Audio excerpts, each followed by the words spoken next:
කේරළ චිත්‍රපටි අපිට හුඟක් කිට්ටු චිත්‍රපටි. මම කේරළ සිනමා උළෙලවලට ඒ කාලේ යනවා. ඒගොල්ලන්ගේ ලොකු අධ්‍යක්ෂකවරයෙක් තමයි සාජයන් කරුන්. මම යා පර්සනලි දන්නවා සාජයන් කරුන්. දැන් යා ජීවිතේ මතර නැහැ. හැබැයි කේරළ ෆිල්ම් වලට අපි දැඩි ලෙස ආදරය කරන ලෝකෙදී.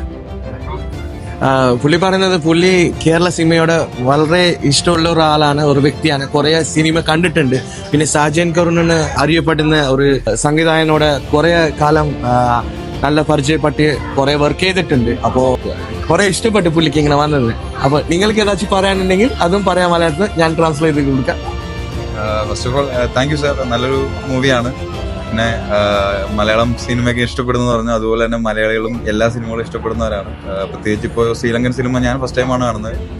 ഇത് നല്ലൊരു തോട്ടാണ്. കാരണം റിയൽ സ്റ്റോറി എത്ര റിയലിസ്റ്റിക് ആയിട്ടൊക്കെ ചെയ്യുന്നത് തന്നെ വളരെ നല്ല കാര്യമാണ്. കാരണം സിനിമകളിൽ അത് പൊതുവെ കാണാറില്ല. അപ്പോൾ ഇനിയും ഖത്തറിൽ ഇങ്ങനെയുള്ള സിനിമകൾ കൊണ്ടുവരാൻ പറ്റട്ടെ. എല്ലാവിധ ആശംസകളും. Thank you. බොහොම ස්තුතියි. ඇත්තට මේ වගේ සිංහල සිනමාව කතා වලට ගෙනාවා. අපිටත් නරඹන්න අවස්ථාවක් දුන්නට බොහොම ස්තුතියි. ඒ වගේම සත්‍ය සිදුවීමක් ඉතාමත්ම ලස්සනට ඒ අධ්‍යක්ෂකවරයා මේ චිත්‍රපටය අරන් තිනවා. විශේෂයෙන්ම ඔවුන් සඳහන් කරා නළු නිලියන්ගේ රංගනය ගැන. ඔහු විශේෂයෙන් හැඳින්වුවා. ඉතින් අපේ සනත් ගුණතිලක අයියත් මෙහි ඉන්නවා. අපිට මේක ලොකු ආඩම්බරයක්.